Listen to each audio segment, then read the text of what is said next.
Hello Almo, my name is Francois Henkins Jr. I'm a violinist originally from Bloemfontein, South Africa, but for the past 20 years or so I've lived in the United States. Currently I'm based in Chicago, where I tour and perform with the Contrast String Quartet, and I teach at the Elmhurst University just west of Chicago. For today's video, I thought it would be interesting for us to discuss how violinists and violists can develop and maintain a more balanced bow hold. But before I go on, I need to mention that the bow hold we're discussing here is particularly the popular Franco-Belgian bow hold. Another bow hold often used is the Russian bow hold, but that's not particularly going to be what we're going to be discussing today. We're going to be talking about the Franco-Belgian bow hold, which I want to say maybe 85 to 90% of you will be using. Now, one of the benefits of the Franco-Belgian bow hold is that it helps us to evenly distribute the weight from our forearms or our arms into the string as we pull the bow over the string. And with the aid of the fingers in the hand, we can kind of adjust to make sure that that weight is distributed more evenly. But in order to do so, it's critical that we and our students understand the adjustments that need to be made as we pull the bow, depending on where you are in the bow. The quickest exercise or example that I can give my students for them to understand this concept is to hold the bow in front of them like this, right side up. And if you relax your thumb enough, you will find that if you ask your student which one of the four fingers the bow is leaning into, that it is very obvious that it's the pinky. If you lift the pinky, the bow will fall kind of out of your hand a little bit. If you put it upside down, the bow is leaning into your index finger. Now, when you have a bow this way, where it is resting into your pinky, that's what it should feel like when we play at the frog. When you have it upside down and the bow is leaning into index finger, that's what it should feel like if we're playing at the tip. Now let me stand a little bit back so you can see the pronation. So in a sense, when you're at the frog, you will find that your index finger should be relatively useless, and at the tip, you should find that your pinky is relatively useless. Now, this is a very important concept to understand, because frequently you will, I don't know if you find this with your students, but most of my students, when they arrive in my studio, are very proficient at playing at a particular part of the bow. More often than not, they're very proficient at playing at the upper half, upper third of the bow maybe, but not really in the lower half. They tend to avoid actually almost this, I want to say 3 or 4 inches of the bow. And this is because they tend to favor only the index, middle finger, and thumb area when they are playing, and they don't adjust it to go towards the pinky and the ring finger as they go to the frog. And consequently, they're uncomfortable at the frog, so they avoid it at all costs. I'm hoping that this couple of exercises that I'm going to show you today, very simple exercises, will help them gradually become more comfortable in the lower half of the bow in particular, but in general to understand how the bow needs to adjust throughout the bow stroke. Now, the first part of this exercise, we're going to be playing open strings. And I want you to do this exercise on all 4 strings, because depending on which string you are is going to change slightly how the weight distribution in your right hand feels. And it's very important that you get used to how it feels in each one of the 4 strings. We want to divide the bow up mentally into 4 quarters in this particular case. One for each one of the 4 fingers in the top of your right hand. So when we're at the frog, we're going to think pinky. When we're a quarter of the way through, we're going to think ring finger. When we're 3/4 of the way through, we're going to think middle finger. And when we're at the tip, index finger.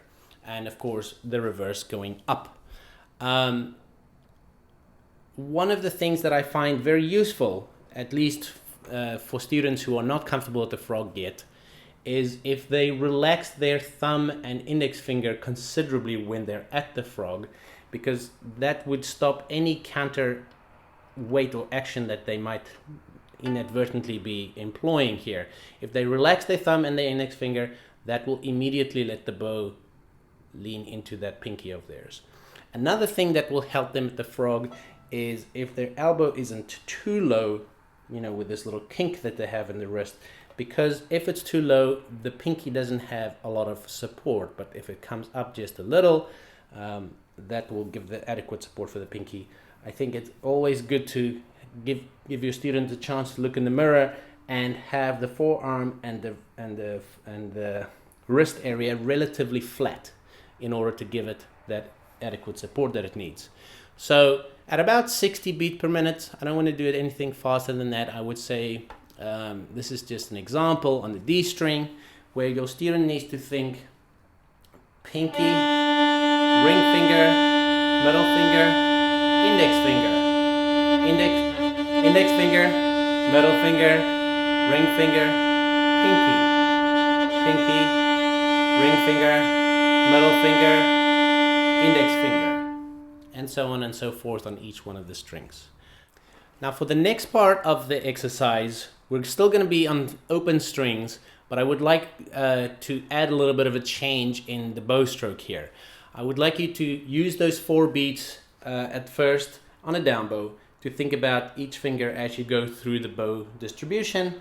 But then when you find yourself at the tip, you're going to do 4 bow strokes at the tip and very small ones, like, all right? And then you're going to have another whole bow stroke, and when you find yourself at the frog, you're going to do another very set of 4 small bow strokes again, which will not necessarily sound very good in the beginning, but it is going to be excellent at helping you build the strength in your pinky and ring finger area to handle what needs to be handled at the frog. And that would sound something like this. So if you're going to go 1 whole stroke, and you're going to be switching the bows. So it's going to be on a down bow, pinky, ring, middle, index, 1, 2, 3, 4 index fingers, index, middle, ring, pinky,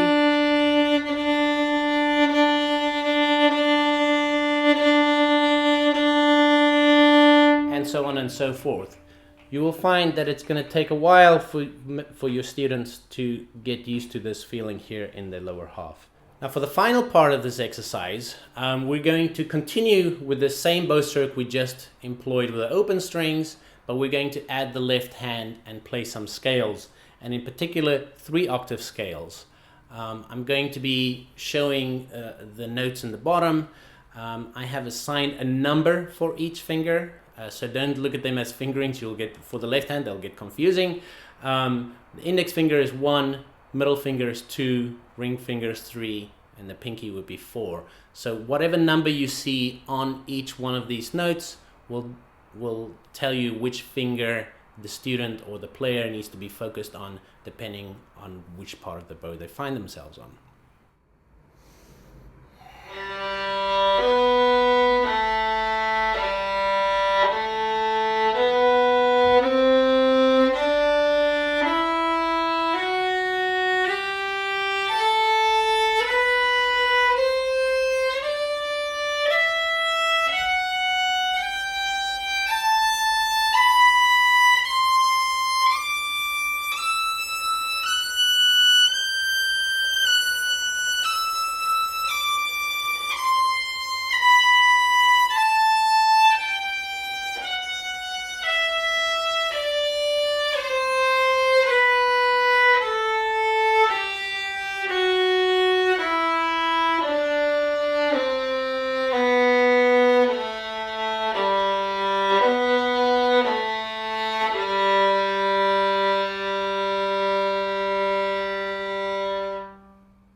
Now I recommend that you get your students to play this on all of the scales, major and minor, in part so that they don't get bored of it, but also because, you know, depending on what scale you play, it might change the weight distribution in the hand. For example, the higher you go in the left hand, the distribution of weight into the string is going to change. And this is just a wonderful, easy, simple way for them to understand this concept. The bow hand and the bow technique, as you all know, is such a complicated topic that it's not really possible to just discuss it in one video. And this was just one aspect of it. And my intention of this video is really to just open up a discussion, to start sharing ideas. So if you have either questions or more ideas to add to this, please feel free to do so in the comment section below. I will try my best to respond to all of them. But let's talk about this. Let's share our ideas. That's the idea of this conference, which is so exciting that we get to start to do this week. And let's be in touch and share some more ideas. Have a wonderful week, and we'll talk soon. Bye-bye.